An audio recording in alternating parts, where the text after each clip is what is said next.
Hi, I'm Christina. Let me tell you about the family I married into, the Andersons.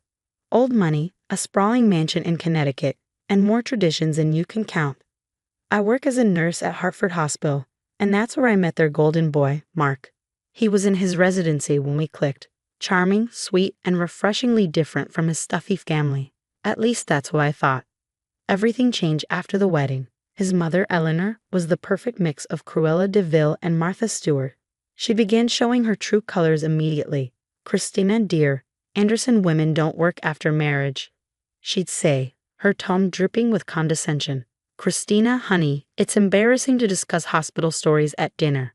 My father-in-law, Richard, was no better. He'd sit in his study, nodding along in silence, puffing on one of his overpriced cigars. The only decent one was Claire, Mark's younger sister. She'd roll her eyes during Eleanor's lectures and shoot me sympathetic glances. One day, Claire whispered to me, "They did the same thing to Mark's college girlfriend. Drove her out within months." But I wasn't going anywhere. I loved Mark, and he loved me, even if he had the infuriating habit of saying, "That's just how they are," whenever I pointed out his parents' appalling behavior. Then the pain started. At first it was small, just faint twinges in my lower abdomen. Being a nurse, I knew something was wrong. But every time I brought up seeing a doctor, Eleanor would cut me off. "Andersons handle things privately. We have our own family physician," she'd insist, referring to their ancient doctor who hadn't practiced in decades. When the pain hit hard, it nearly brought me to my knees. One evening during one of Eleanor's lavish parties, Claire noticed me gripping the counter. "You look pale," she said, worried. "I'm fine. I managed, but my legs were trembling." Mark stood across the room, deep in conversation with his father about hospital administration. Eleanor glided over, her pearls gleaming like a weapon. "Christina, compose yourself. The Whitmans just arrived," she hissed. That's when everything went black. The last thing I heard was Claire shouting my name and Eleanor whispering sharply, "Not in front of the guests." When I came to, I was in bed. The room spun as I tried to sit up. "We need to call an ambulance," I rasped. "Don't be dramatic," Eleanor's icy voice cut through. "Dr. Peterson will be here in the morning. He's handled all our medical situations for 30 years. Mark, my doctor husband, sat beside me, squeezing my hand weakly. "Mother's right," he said. "He treated my appendicitis when I was 12. I stared at him, disbelief battling with the pain that tore through my body. My husband, a man sworn to save lives, was siding with them. The betrayal was worse than the agony. "At least let me go to the hospital myself," I pleaded, fumbling for my phone. Eleanor snatched it away with surprising speed. "No hospitals, no outsiders. Family matters stay within these walls." Claire helped me to my room as the sounds of classical music and laughter drifted up from below. Once we were alone, she spilled everything. The Andersons had a sordid history of covering up medical emergencies to avoid scandal. Grandmother died because they waited too long. Cousin Sarah lost a kidney. Even my asthma was treated with herbal tea, she confessed, her voice trembling. "They're obsessed with appearances." She gestured to her father's study. "There's a whole room of medical records in there, every covered-up crisis, every hushed diagnosis." Suddenly, the pain spiked so sharply that I screamed. Mark burst in, his face torn. "Mother says Dr. Peterson will come first thing in the morning. She'll be dead by morning." Claire exploded. "Just like Grandma." As they argued, I discreetly reached for Claire's phone, my vision blurring. But I managed to dial 911. As the operator answered, I heard Eleanor's heels clicking ominously down the hallway. "Help," I whispered into the phone. "Hartford Hospital, nurse. Medical emergency. Anderson Estate." The chaos that followed felt surreal. My colleagues at Hartford Hospital could barely believe their eyes when I was wheeled into the emergency room. Dr. Sarah Chen, my best friend from the cardiac unit, immediately took charge. "Ruptured appendix with severe peritonitis. We need her in surgery now," she barked. Mark stood frozen in the waiting room as the perfect Anderson family image crumbled around him. My coworkers, having seen too many cases of medical neglect, weren't about to stay quiet. Dr. Chen confronted Mark directly, her voice echoing across the ER. "She could have died. As a doctor, you should know better. 4 hours of documented refusal to seek medical care, and now your wife has sepsis because someone decided appearances mattered more than her life." When I woke up 2 days later, Claire was sitting vigil by my bedside, clutching a thick manila folder. Mark was slumped in a corner chair, looking like he aged a decade overnight. I broke into Daddy's study, Claire announced, her eyes blazing. Every family medical incident for the past 40 years, Grammy's heart attack, Sarah's kidney failure, even your appendicitis, Mark. Everything they tried to hide. Mark finally stirred. I never knew. I remember being sick, but Mother always said it wasn't that serious. They gaslighted you your entire life, Claire snapped. Made you think their way was normal. Well, guess what? Christina's medical team is building a case. Criminal negligence, medical endangerment, they've got it all documented. That's when Hurricane Eleanor burst into the room, Richard trailing behind her. How dare you air our private matters, she hissed. I've already spoken to the hospital board about your staff's unprofessional behavior. Shut up, Mother. Mark's voice was quiet but firm. The room froze. He'd never spoken to her like that before. I've read the files, seen the evidence. You nearly killed Christina, just like you almost killed me, just like you killed Grammy.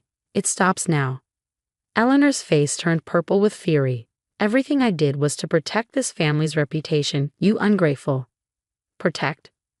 I interrupted, sitting up despite the pain. Anger gave me strength. You left Sarah with one kidney. You watched your mother die rather than call an ambulance.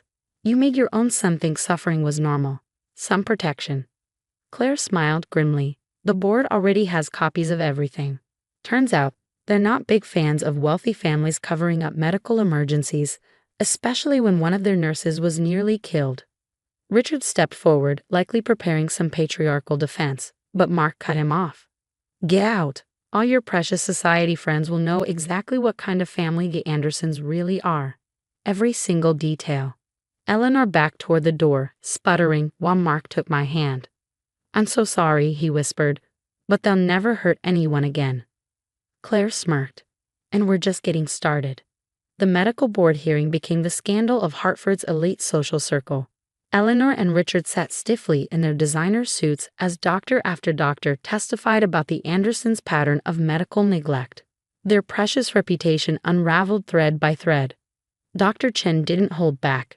Not only did they deny care to their daughter-in-law, she said, but we've uncovered 17 separate incidents of medical emergencies hidden or improperly treated, 1 resulting in death, 3 in permanent disability. The Anderson family lawyer looked like he was having an aneurysm. He might as well have been trying to defend the indefensible. Claire's documentation was airtight, and my medical colleagues refused to mince words. Mark testified last. I was conditioned from childhood to accept this as normal. My medical training was constantly at war with their family traditions. But watching them nearly kill my wife, that opened my eyes to decades of abuse. Eleanor's perfectly composed mask finally cracked. We were protecting you, all of you. Protecting us? I shot back, standing despite the still healing incision. It cost Sarah her kidney, cost your mother her life, and almost cost me mine. And for what? So you could keep hosting your charity galas? The board's decision was unanimous. Eleanor and Richard were charged with criminal negligence and medical endangerment. Their social empire crumbled as former friends scrambled to distance themselves. The mysterious illnesses and deaths in the Anderson family were no longer a mystery, but I wasn't done. During my recovery, I started a support group for survivors of medical neglect and family abuse. You'd be shocked how many wealthy families cling to similar traditions. Claire became our star advocate, using her insider knowledge to help others break free. Mark sold his share of the family practice and opened a clinic in an underserved community. No one gets turned away, he promised. No one's emergency gets ignored. Last week, I recently spoke at a medical conference about recognizing signs of familial medical neglect. Claire tells me that Richard now spends his days alone in that massive house, all his so-called friends gone, surrounded only by the very medical records that exposed his empire. Karma has a sense of irony, doesn't it? As for me, I'm still a nurse, but now I specialize in helping abuse survivors navigate the healthcare system.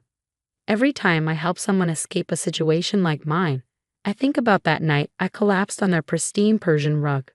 Sometimes the best revenge isn't retribution, it's ensuring no one else suffers the same fate. That concludes Christina's shocking story about the dark underbelly of the prestigious Anderson family. But let's take a moment to reflect. Imagine being in a life or death situation like Christina's, where your spouse, a medical professional sworn to save lives, chose family reputation over your survival. What would be your breaking point? Could you rebuild trust as Christina did when Mark finally stood up to his parents? Or would his initial inaction, his compliance with Eleanor's cruelty, be an unforgivable betrayal? Consider the layers here. Mark watched Christina suffer for hours while following his mother's orders, knowing full well the potential consequences. He had been conditioned since childhood to prioritize family image over health and safety. Yet he eventually found his courage, broke free from his parents, and dedicated his life to making amends through his new clinic. So, which is worse? The in-laws' active cruelty or Mark's passive compliance? And at what point does childhood conditioning stop being an excuse for harmful adult behavior? I'd love to hear your thoughts and experiences in the comments. Would you have called 911 sooner than Christina did? Would you have pressed charges against the in-laws? What would it take for you to forgive a spouse who initially chose their toxic family over your life? If this story resonated with you, don't forget to hit that like button and subscribe to the channel. Your engagement helps these important stories reach others who might need to hear them. Share your thoughts below, and let's have a real conversation about family loyalty, survival, and the courage to break toxic cycles. Turn on notifications so you don't miss the next story that might make you question everything you thought you knew about family dynamics. Together, we're building a community that supports survivors and holds toxic behavior accountable. Let's keep the conversation going.